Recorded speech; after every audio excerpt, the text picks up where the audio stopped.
The prophet Isaiah declares that the keeping of the Sabbath is part of the deal to be in right relationship with Yahweh, along with doing what Yahweh requires, which is to ensure that all in the community receive their rightful share of the bounty and blessing of God. As the people enact God's community of caring and inclusion, reward from Yahweh is promised. I wonder though, is the reward the experience of the community as caring and inclusive when justice and equity are enacted? Or do we still think that interventionist God is going to drop these extra blessings from heaven?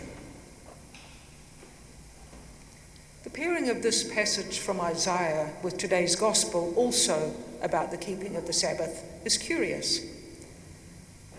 When you look at it, it sounds as if Jesus wants to undo the words of Isaiah.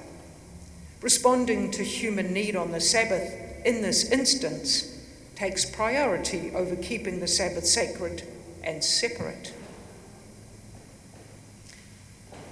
Well, we seem to be in the season of the prophets. We hear from Isaiah this week, last week Jeremiah, the week before Hosea. And this time happens to coincide with a book I'm reading by Richard Raw called The Tears of Things. It's themed around the role of the prophet. So I was interested, thinking about today's gospel, to read Richard Raw suggesting this.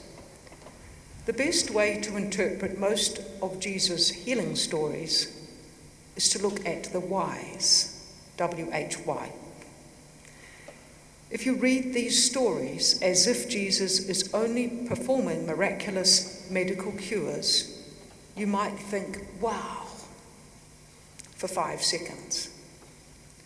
But when you ask why the healing was needed, you have a whole new way of seeing what needs to change, which is invariably the bigger power structure, the institutionalized evils that no longer look evil.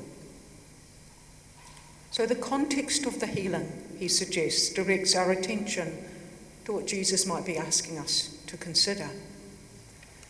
So today we have a gospel where it's the Sabbath and they're gathered in the temple and a woman comes. The woman, we hear, is bent over. Upon her being healed, the synagogue leader reprimands Jesus for doing such a thing on the Sabbath. Having just heard the words of Isaiah, of course, you could say the synagogue leader is justified. Sabbath keeping, time to not do, to rest in being, to be filled and renewed, is vital for our health and well-being and for us to be aligned with God. So to think about the why question, the context of why is this woman bent over in this context, is the challenge to the religious enterprise here. Is it just about Sabbath keeping? Or is it a broader about the spirit that has come to be the priority within the institution?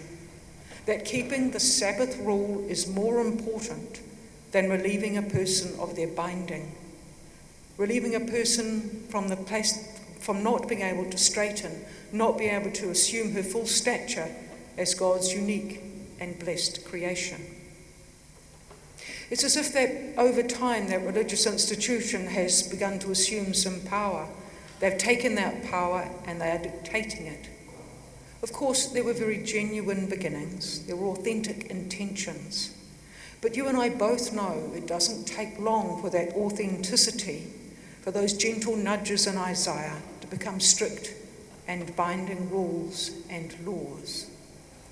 How many of you have heard the story of the temple cat? Well, there's many versions of it, but the first one I heard came out of a Buddhist context. And there was a monastery where the monks would come and meditate within the temple.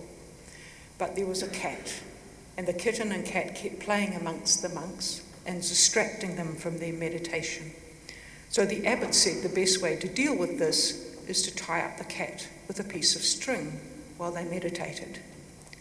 Many generations later, meditation could not take place unless there was a cat tied up, because that was now the law. So you see, we evolve systems, and we do it for really good reasons. It's about identity, it's about belonging, it's about safety, and it's about certainty. All right reasons. And if it weren't for those systems and traditions, we would not be here today. But they become rigid. I don't think there was ever a faithful community we meant to get back to being, because the God-bothering way is forever being worked out within and among real people in real time.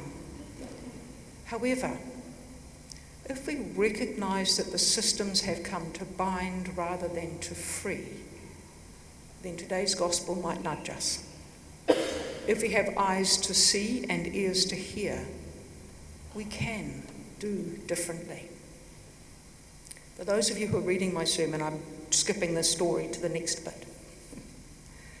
Should today's gospel cause us to reflect whether our religious systems have come to bind rather than free, they might also push us to consider whether we have a tendency to myopia, a preoccupation with things that are only of concern to us within the walls, and that we are afraid that if our very life of this institution depends upon correct observance, meanwhile the world out there, unaware, is drifting away. Religion is not alone in this. Every human institution tends to be myopic. So this tradition of the prophet we claim. Most of the prophets we read about or hear from are located in what we would call the Judaic tradition. That's the storyline where we hear them from. Each week we have heard warnings from Hosea and Jeremiah and Isaiah. Unfortunately, they seem to resonate as much now as then.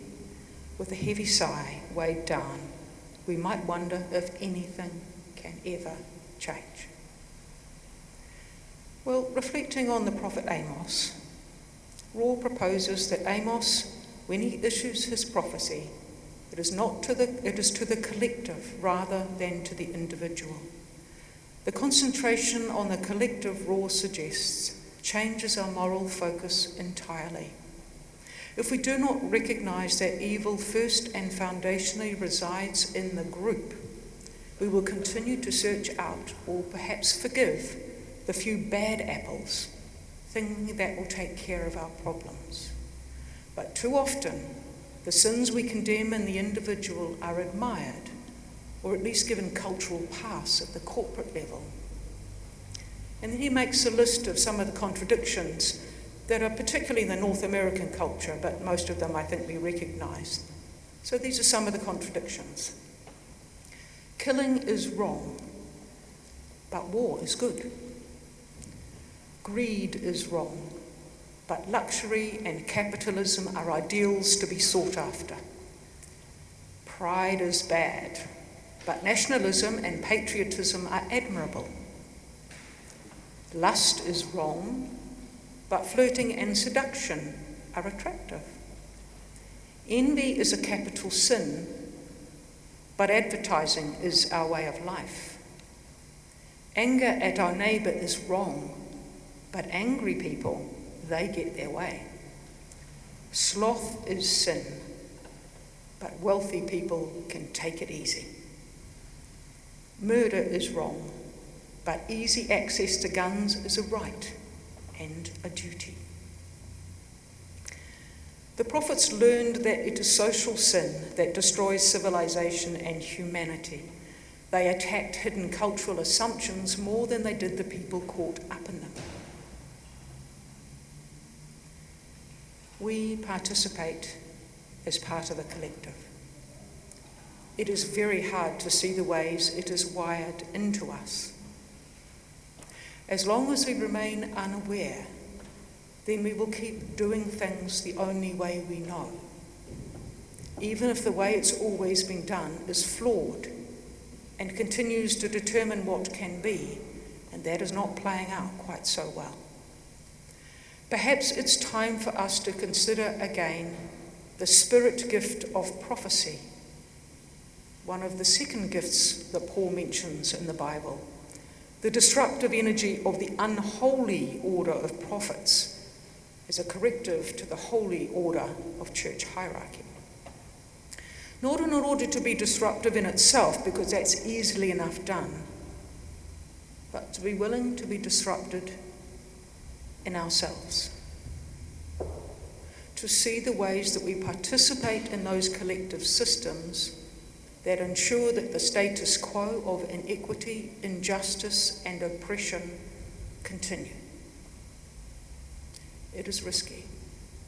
It may unhook us or unhinge us, because we are talking about being willing to question and critique the collectives of our identity and our belonging.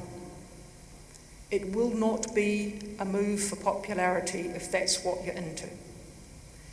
We will not have to leave, but in seeing things as they are, we might find it harder to stay. We might find we can no longer abide the way things are done and said and want to change them. Things that until now have seemed fixed with inevitable outcomes.